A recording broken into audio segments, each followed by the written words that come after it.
Iranska vojna se je v nedeljo zvečer dramatično zaostrila. Pojdimo naravnost k bistvu.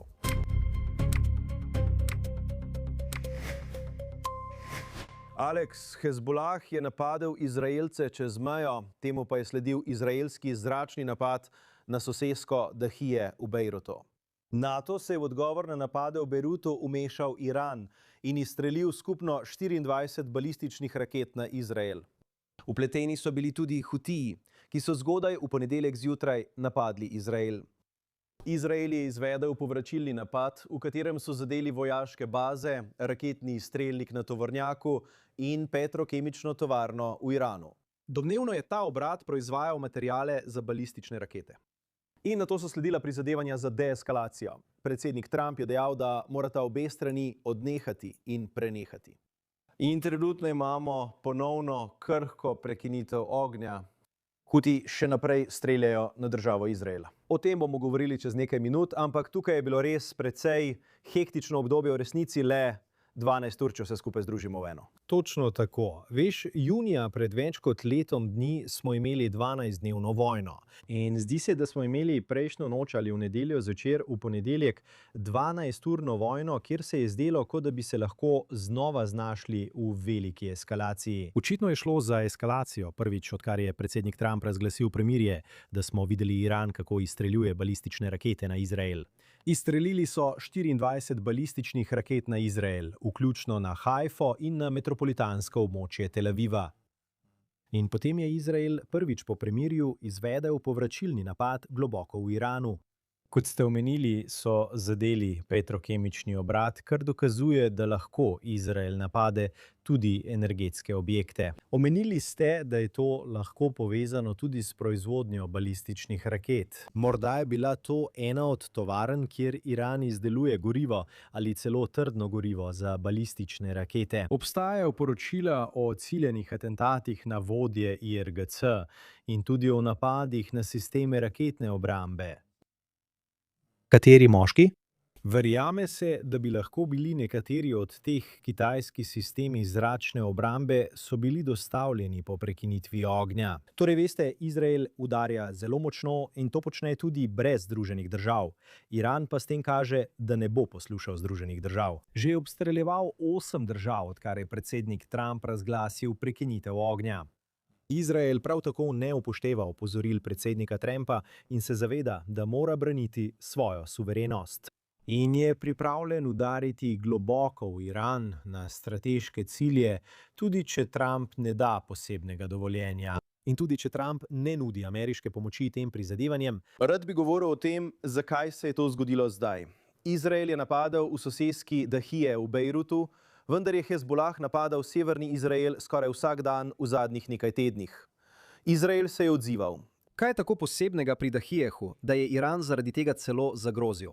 Iranci so v nedeljo zvečer Izraelcem rekli, pa tudi nam, poglejte v nebo, videli boste, kaj prihaja. In potem je Iran udaril. Zakaj je Dahije zanje tako poseben? No, tam so utrdili in vzpostavili Davo kot epicenter svojega poveljstva in nadzora nad Hezbollahom. In kar vidimo je, da Iran od Trumpa zahteva na pogajanjih o premirju, da se mora vojna med Izraelom in Hezbollahom ustaviti kot del širšega premirja. In to je poskus ohranitve. Iran želi, da njegova najbolj izpostavljena in najmočnejša posredniška sila Hezbollah preživi in ostane kot neposredna grožnja Izraelu. Zato zahtevajo od Trumpa, da ustavi Izrael in ne dovoli, da Izrael napade Hezbollah v njihovem novem štabu. To se torej dogaja. Posledica tega je bila, da se je še posebej v zadnjih 24 urah oglasil veleposlanik Jehje Lajder. In morda lahko pokažemo to objavo na X, kjer poskuša ločiti konflikt med Hezbollahom in Izraelom od konflikta med ZDA in Iranom, čeprav sta popolnoma povezana, kaj ne? Ker je Hezbollah, pa če nam je to všeč ali ne, iranska posredniška skupina. In to, kar ste tu v bistvu videli, moramo postaviti v širši okvir. In se vrniti še pred te napade med Hezbollahom in Izraelom, ki so bili uvod v vse to. Ampak kaj se je v resnici dogajalo, odkar je predsednik Trump razglasil prekinitev ognja? Če se torej oddaljite in se vrnete v tistih 6 tednov, kaj smo videli? Videli smo, da sta Izrael in Združene države hudo prizadela Iran. Odstranili so vrhovnega voditelja, odstranili so višje poveljstvo IRGC. Zadeli so raketno obrambo, zračno obrambo, zadeli so proizvodnjo raket, zadeli so vse glavne jedrske objekte. In Iran je po vsem Bližnjem vzhodu povračilo izstreljeval balistične rakete proti 11 različnim državam. Veliko jih je šlo v Izrael, a ne vse. Pravzaprav mislim, da je bilo celo več raket poslanih proti Združenim arabskim emiratom in drugim državam kot proti Izraelu.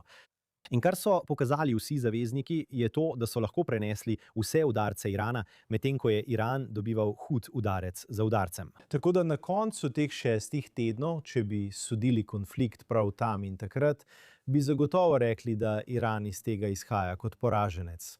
Čeprav je bilo veliko analiz, ki so nakazovale, da sta Združene države in Izrael končala prezgodaj in bi lahko nadaljevala ter Iran potisnila še dlje, potem pa je bilo razglašeno premirje. Bilo je jasno, da je Trump po 6 tednih to želel.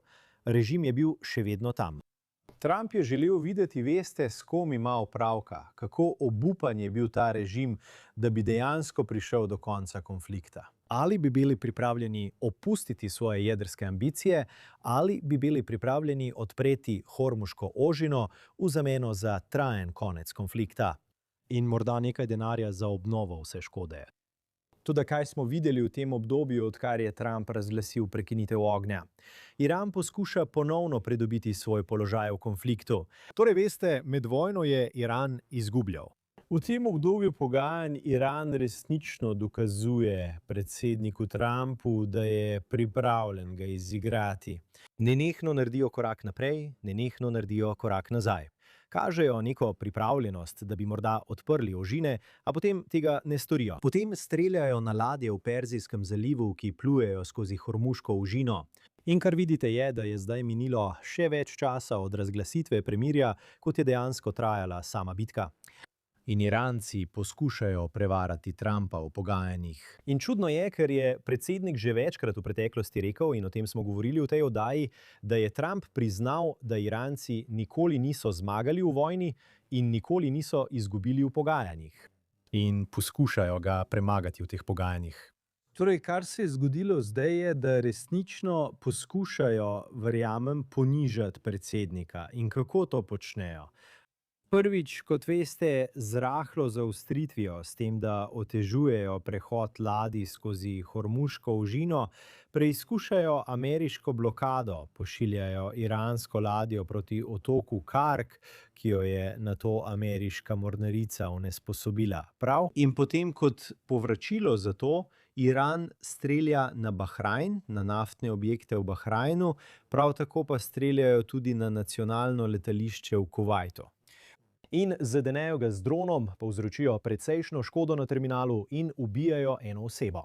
In hkrati so spodbujali svojega glavnega zaveznika Hezbolah, da nenehno stopnjuje napade proti Izraelu. In silijo Izraelu položaj, kjer ne bo le odgovoril, ampak bo še stopnjeval svoj odgovor, ker se je izraelska doktrina spremenila. Pravijo, da se ne gremo več igre oko za oko. Če vi streljate na nas, mi odgovorimo 10-krat močneje. Torej, uporabljajo napade Hezbolaha na Izrael, da bi izzvali izraelsko stopnjevanje. In potem v Iranu pravijo, če udarite po Davjahu, kjer je sedež Hezbolaha, bomo napadli vas. In seveda Izrael ne more tolerirati neposrednega napada z iranskega ozemlja, zato Izrael odgovori nazaj. Medtem Trump Irancem naroča naj prenehajo, prav tako naroča Izraelcem naj prenehajo. Poskušajo posredovati pri sklenitvi izraelsko-libanonskega sporazuma o normalizaciji ali sporazuma o nenapadanju, kakorkoli ga trenutno imenujejo. Veste, Trump vsem naroča naj prenehajo, vendar Trumpove želje tukaj niso nujno usklajene z resničnostjo akterjev v širšem konfliktu. Ja, ne vem, kaj Trump zasebno govori, vendar zagotovo, kot ste rekli, javno pravi Iranu in Izraelu, kot je rekel včeraj, naj takoj prenehata streljati. Izrazil je tudi nezadovoljstvo zaradi izraelskega napada v Bejrutu. Poglejmo si ta posnetek. Pravkar sem se pogovarjal po telefonu s predsednikom Trumpom, ki spremlja razvoj dogodkov po vsej regiji. Povedal mi je, kaj bi predlagal Iranu. Izstrelili ste svoje rakete, to je dovolj. vrni se za pogajalsko mizo in skleni dogovor. Vprašal sem ga o tistih začetnih napadih IDF, ki so se zgodili danes prej. Povedal mi je, da niso bili usklajeni z Združenimi državami. Vprašal sem ga tudi za odziv na izraelske napade na Hezbolah v Bejrutu in predsednik Trump je rekel, nisem zadovoljen s tem.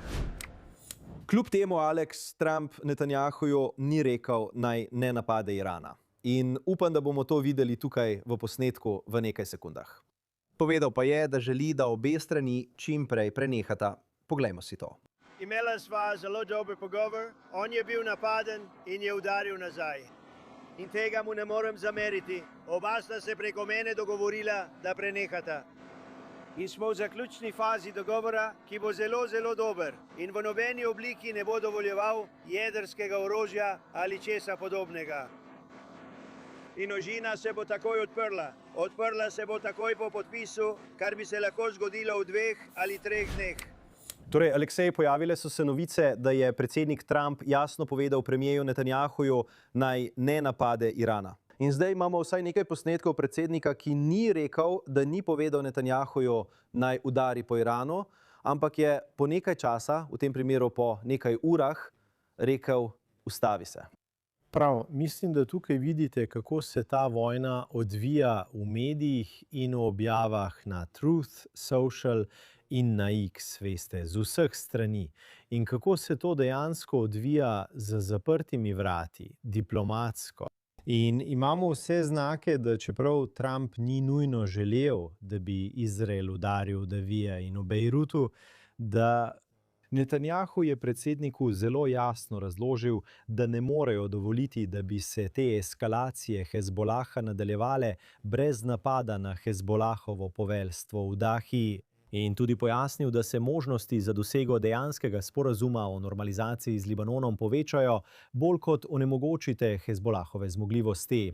In enako velja za napade na Iran. Predsednik Trump bi se seveda raje odločil, če bi. Izrael bi preprosto prenesel te napade. Ampak Izrael razume, da če dovoliš Hezbolahu napade brez povračila, ustvarjaš novo realnost, kjer razumejo, da lahko nadaljujejo z napadi brez posledic.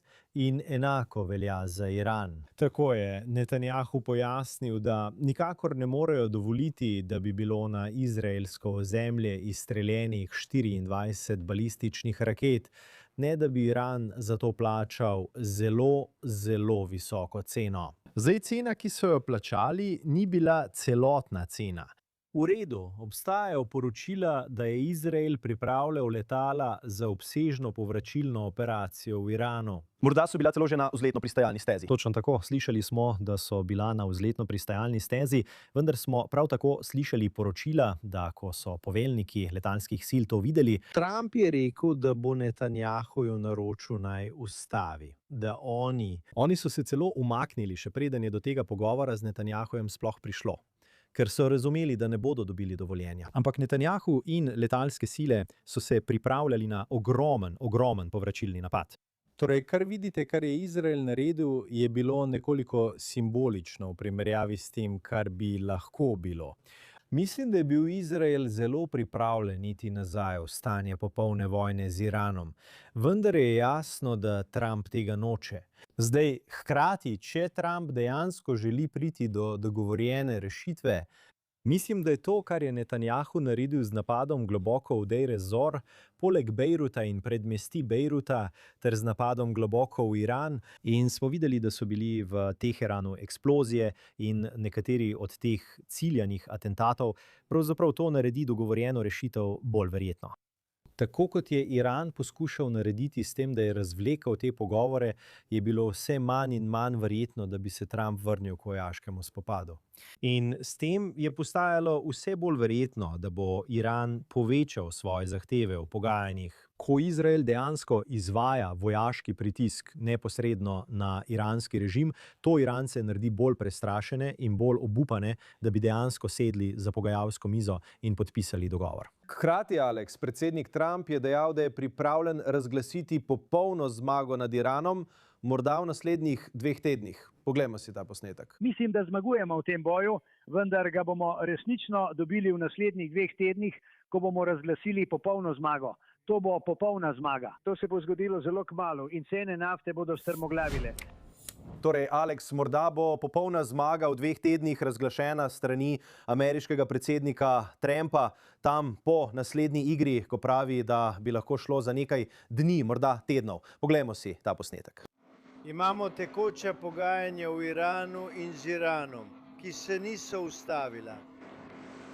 In lahko bi imeli vsaj predstavo čez dan ali 2, ampak mislim, da gre dobro. Bo to trajalo 2 ali 3 dni ali 2 ali 3 tedne? 2 ali 3 dni? Podpisanje pa ste nek dokument. Ne, imamo dobre možnosti, da to dosežemo. Dobili bomo podpisan dokument, ki bo dejansko močnejši kot bombardiranje. In glede na vse, kar smo videli, ne verjamem, da je ta dogovor verjeten, ravno nasprotno. Mislim, da smo zdaj videli izbruh, ki kaže, da vojne še ni konec, da se boste verjetno znova znašli v situacijah, kjer bodo redni izbruhi. Kar ste videli na drugih frontah v tej vojni, v Gazi in v Libanonu in zdaj z Iranom, je, da ste imeli več izbruhov. In to sega daleč nazaj. Veste, če se vrnete precej nazaj v vojni, se boste spomnili, da je Izrael ubil Ismaila Hanijeja, ki je bil eden od vodij Hamasa, vodja političnega urada Hamasa. Bil je v Teheranu na pogrebu iranskega predsednika, ki je umrl v helikopterski nesreči. In Izrael ga je ubil v kompleksu, ki ga je varovala iranska revolucionarna garda v Teheranu, ko je prišel na ta pogreb. In kmalu zatem je bil ubit Hasan Nasrallah v Bejrutu in v njegovem podzemnem poveljstvu. To se je zgodilo ravno, ko je Netanjahu odhajal na Združene narode, da bi imel svoj govor. In kaj se je potem zgodilo? Prvič so Iranci neposredno napadli Izrael. To se je zgodilo prvič. Prišlo je do velike zaostritve, saj je bila prej to le posredniška vojna. Veš, Hamas, Hezbolah, Hutiji, vsi so streljali na Izrael, vendar nikoli prej niso balistične rakete letele neposredno iz Irana v Izrael. To je bilo v bistvu oktobra 2024 in potem si imel spet aprila nov izbruh, ko so ponovno poslali balistične rakete. Spomni se, da je Izrael po tistih prvih balističnih raketah izvedel ciljani napad, kjer so zadeli nekaj zračne obrambe znotraj Irana, samo da bi pokazali, da lahko svojo letalsko silo napadajo tako daleč stran. To je bil zelo uspešen napad, vendar ni bil dovolj velik odvračilni ukrep. Spet smo čez nekaj mesecev videli, da je Iran izstrelil balistične rakete. In potem smo seveda imeli 12-dnevno vojno, v kateri je Izrael 12 dni napadal jedrske objekte. V teh 12 dneh je Iran izstreljeval balistične rakete nazaj na Izrael, dokler Združene države niso končale tega z operacijo Polnočno kladivo in bombniki B2, ki so zadeli jedrski reaktor Fordov.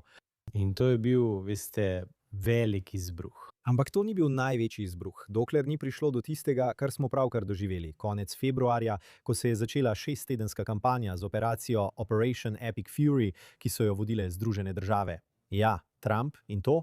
Ali ste vedeli, on je menil, da je v redu, 6 tednov je dovolj.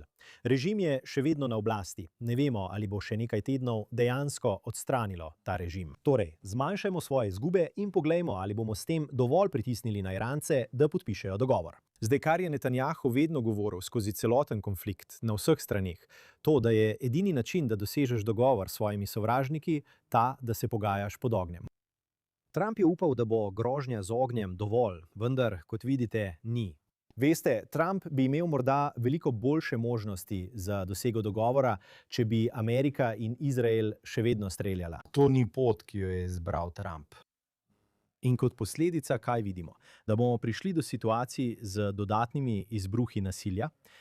Iz tega se učimo, da vojne še ni konec. Dodatni izbruhi so verjetni. Iran je pokazal, da ne bo nujno poslušal predsednika Združenih držav Amerike, da so sovražniki predsednika Združenih držav Amerike. In da Izrael ne bo dovolil, da bi mu varnostne interese narekovali niti prijazni predsednik, niti predsednik Trump, ampak bodo storili tisto, kar menijo, da je v njihovem strateškem interesu. In to samo še povečuje verjetnost, da bo ta grožnja, da bo ta fronta Irana postala enaka kot druge fronte, Hamas, Hezbolah, kjer imate večje operacije, imate začasne premore, imate daljše premore, krajše operacije, izbruhe nasilja, premirja in potem se vse skupaj ponovi. Torej, verjetnost dodatnih izbruhov, dodatnih vojaških akcij se je po mojem mnenju dejansko povečala zaradi tega, kar se je zgodilo v zadnjih 33 urah. Alex, glede na to so se danes zjutraj po vseh izraelskih medijih pojavljali komentarji podpredsednika Združenih držav Amerike J.D. Vansa, ki je v bistvu dejal, da bo dogovor dosežen, ne glede na to, ali je Izraelu všeč ali ne. Poglejmo si ta posnetek. Izraelci in Združene države Amerike imamo veliko skupnih interesov, vendar pa obstajajo tudi primeri, kjer se naši interesi razhajajo. In mislim, da je predsednik tukaj zelo jasno povedal, da ima Izrael seveda svoje cilje, vendar je glavni cilj Združenih držav Amerike v Iranu zagotoviti, da Iran ne pridobi jedrskega orožja. In pravzaprav smo, zahvaljujoč temu, kar se je zgodilo v zadnjih nekaj mesecih, pa tudi v zadnjem letu in pol, ustvarili potreben prostor, kjer predsednik verjame, in mislim, da ima prav, da lahko dosežemo dolgoročno rešitev glede iranskega jedrskega sporazuma. Zdaj, Izraelu je to morda všeč ali pa mu ni všeč, vendar v osnovi menimo, da je to v najboljšem interesu Združenih držav Amerike. No, najprej, Alex, bi rekel, da je glavni interes Izraela verjetno, tako kot pri Združenih državah, da ne želijo jedrskega Irana. Ampak seveda imamo tudi druge interese. Grožnja balističnih raket, režim v Iranu. Nočemo, da bi se ta konflikt prenašal iz generacije v generacijo. Kaj menite o komentarjih J.D. Vansa? Mislim, da je tukaj jasno videti, da obstajajo razlike v mnenjih znotraj ameriške administracije. Slišali smo poročila, naprimer, da je bil državni sekretar Marco Rubio zelo pomemben pri prepričevanju predsednika, da je imel Izrael vso pravico in celo odgovornost, da se odzove proti Iranu, ko je Iran v nedeljo zvečer izstrelil balistične rakete na Izrael. In kar tukaj vidite je, da je J.D. Vance nasprotnega mnenja, da nam ni treba biti v tej vojni. In mislim, da Vance prihaja z te strani, ki je bližje tistemu, kar bi imenovali izolacionistični tabor v Združenih državah. Govori se, da je bil Vance tisti, ki je lobiral pri predsedniku za zgodnejši konec konflikta, medtem ko sta morda Rubio, Hegseth in zagotovo Mike Huckabee, ki je ameriški veleposlanik v Izraelu, zagovarjala večje vojaške operacije ZDA proti Iranu. Zato se moraš tudi vprašati, kaj se zgodi po tem predsedniku. Bilo je zanimivo, če si pogledal tisti posnetek. In videl si v spremljevalnih posnetkih, ki so tekli tukaj na drugi strani zaslona, poleg J.D. Vansa. To je bilo srečanje, ki se je zgodilo ravno okoli novega leta v Mar-a-Lagu, ne v Beli hiši.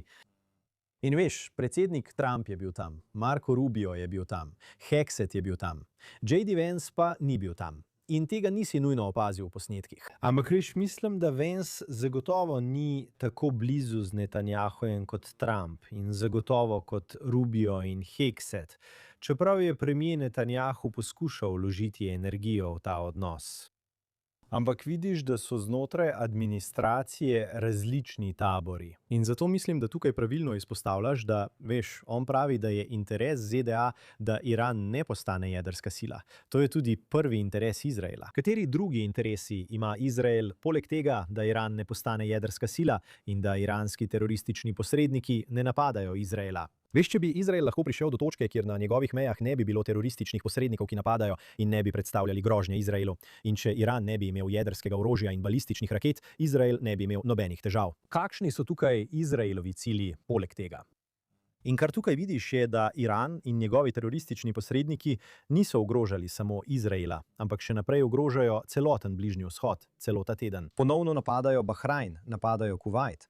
Samo sinoči smo videli, da so iraški teroristični posredniki povezani z Iranom napadali ameriške baze v Iraku. Torej, to je režim tukaj v Iranu, ki je destabiliziral celoten Bližnji vzhod. Destabilizirali so Irak, destabilizirali so Sirijo, destabilizirali so Libanon, destabilizirali so Gazo, destabilizirali so Jemen. Streljajo na Združene arabske emirate, Bahrajn, Kuvajt, Katar in Savdice. Izjemna, ki so ga destabilizirali Iranci, je bila izstreljena raketa Hutijev, ki je padla v Savdski Arabiji na poti proti Izraelu. Blokirajo mednarodne pomorske poti v Hormuški ožini. Vsak cilj, ki ga ima Izrael v zvezi z Iranom, bi moral biti skupni cilj Združenih držav Amerike in vseh drugih držav na Bližnjem vzhodu. Aleksej, ja, kot si rekel, danes zjutraj Hutiji streljajo na Izrael. To se še vedno nadaljuje, ne glede na to, kakšno vrsto premora imamo trenutno z Iranom. Hkrati je predsednik vlade Netanjahu sinoči nastopil na izraelski televiziji in dejal, da bo Izrael, če Iran ponovno začne z napadi, uporabil izjemno silo. Morda celo uresničil načrt, ki je bil v zadnjem trenutku preklican. V zadnjih 24 urah sta Iran in Hezbolah poskušala vsiliti novo enačbo. Ta enačba pa je zame nesprejemljiva in nevzdržna. Mislili so, da bodo streljali z območja Libanona in Irana na Izrael in da mi ne bomo ukrepali. To se ni zgodilo in se tudi ne bo zgodilo. Ne v moji izmeni. Mislim, da je Netanjahu v zagati na enak način, kot se Trump počuti, da je v zagati. Zelo natančno morate pogledati notranje politične dejavnike. Veste, zakaj predsednik Trump popušča glede odločnosti, ki jo je pokazal med 6-tedensko kampanjo? Veste, govoril je o tem, da bo to konec režima v Iranu in Irancem sporočal, da je njihov trenutek svobode prišel. In res je pritiskal, kolikor je lahko, mislim, da bi dosegal nenuklearni Iran in Iran, ki bi ga vodili drugi ljudje. Kaj se je zgodilo? Iranci so, mislim, uporabili zelo pametno strategijo obstreljevanja vseh drugih držav na Bližnjem vzhodu. S tem pritiskajo na predsednika Trumpa, da ustavi vojno. Da je Iran zaprl Hormuško ožino in s tem povzročil gospodarski pritisk na vse države v Perzijskem zalivu ter tudi na druge države po svetu, ki so odvisne od nafte iz Perzijskega zaliva. Da je Iran zagrozil, da bo napadel energetsko infrastrukturo. In celo je napadel del energetske infrastrukture nekaterih držav okoli Perzijskega zaliva in Bližnjega vzhoda. Torej, Iran s tem dokazuje, da lahko izkoristi svoj vpliv za pritisk na predsednika in predsednika. Tudi zaradi notranjega pritiska, predvsem zaradi dejstva, da vojna ni ravno priljubljena, demokrati si zagotovo ne želijo vojne z Iranom. Ne pozabite, demokrati so bili tisti, ki so si prizadevali, da bi Irancem dali denar. To je torej popolno nasprotje ameriške vojaške akcije. Potem pa so tu še ljudje na bolj izolacionističnem krilu, recimo na strani MAGA, ameriškega političnega spektra, in republikanske stranke, ki pravijo, hej, nočemo vojn na Bližnjem vzhodu, nočemo večnih vojn. In zato je Trump pod pritiskom, da zniža cene goriva in ustavi vojno, ker se približujejo umestne volitve. Zdaj gre Netanjahu proti volitvam konec oktobra, kaj ne? In če se vojna tukaj konča in Iran celo zgleda kot zmagovalec oziroma močan, da so narekovali Združenim državam, da še vedno hitijo proti jedrski zmogljivosti, da še vedno imajo visoko obogateni uran. To izgleda kot neuspeh za Netanjahuja. Tako da, čeprav mora biti Netanjahu na nek način, ne vem, če je prava beseda, nočem reči podrejen, ampak veste, mora zavzeti recimo spoštljivo držo do predsednika Združenih držav Amerike. Seveda, ker nikoli ne bi dosegli tega, kar je bilo doseženo v tistih 6 tednih konflikta brez Združenih držav Amerike. Predsednik vlade mora še vedno pokazati, da vodi vojno in da jo bo nadaljeval do zmage za Izrael. To je predsednik vlade, ki je govoril o popolni zmagi. In zagotovo ste v položaju, kjer to ni popolna zmaga, kaj ne? Proti Hamasu ni popolna zmaga, proti Hezbolahu to ni popolna zmaga. In tukaj zelo jasno vidite, da proti Iranu to ni popolna zmaga. Torej, Netanjahu ima svoje notranje politične pomisleke. In tukaj je v nekoliko težkem položaju. Veste, pokazati mora, da Izrael odgovarja z močjo. Mora krmariti po tem zapletenem odnosu s predsednikom Trumpom in hkrati pokazati Izraelcem, da ostaja odločen in ima stvari pod nadzorom. In povem vam, da veste, v nedeljo zvečer smo videli tiste prve napade Irana, prve balistične rakete in sprva jih je bilo le nekaj. In v Izraelu je bilo veliko tesnobe, ne zato, ker bi Iran izstreljeval balistične rakete in bi se morali Izraelci skriti v zaklonišča. Izraelci so pripravljeni to storiti. Tesnoba je bila zaradi tega, ali bo Netanjahu odgovoril. Z vsemi ljudmi na kanalih, s katerimi običajno komuniciram, ki vsi vztrajajo, da mora Netanjahu odgovoriti, Netanjahu mora odgovoriti zdaj. Ja, in to je del tega. Problem pri soočanju s temi vojnami je tudi ta, da smo v tem 24-urnem, 7 dni v tednu multimedijskem, družbeno-medijskem, novičarskem ciklu. Tukaj, kjer vsi vidijo najprej balistične rakete in premike in potem vidijo tudi tvite, objave na družbenih omrežjih, medijske intervjuje in tudi vse komentatorje. Vse to poteka v realnem času. Veste, na Telegramu, v WhatsApp skupinah, na X-u, vsi govorijo, kaj se mora zgoditi prav v tem trenutku. In veste, poskušal sem prepričati nekatere ljudi, ki so res na visokem položaju, da morajo počakati. Ne zgodi se vse v sekundi, iz trenutka v trenutek. Če Izrael odgovori naslednje jutro, je to isto, kot če bi odgovorili 3 ali 5 ur prej, kaj ne? Torej imate ves ta nemir glede tega, kaj se bo zgodilo prav v tej sekundi, na načine, kot jih še nikoli niste imeli v nobeni drugi vojni ali konfliktu v zgodovini. Brez dvoma, vendar se popolnoma strinjam z vami, da so izraelski ljudje pripravljeni iti v zaklonišča, če bo treba še en teden, še en mesec, dokler to ne postane problem za generacije. Hkrati je danes zjutraj na izraelskem radiju 103 FM minister Miki Zohar dejal, da bomo naslednjič, ko bo Hezbolah streljal na izraelske skupnosti, takoj ukrepali in ponovno udarili v Dahija v Bejrutu. Naj nas Iranci še enkrat preizkusijo, je opozoril. Dejal je, da je Netanjahu spremenil pravila, jasno povedal, da če si Iran drzne škodovati nam, jih bomo uničili.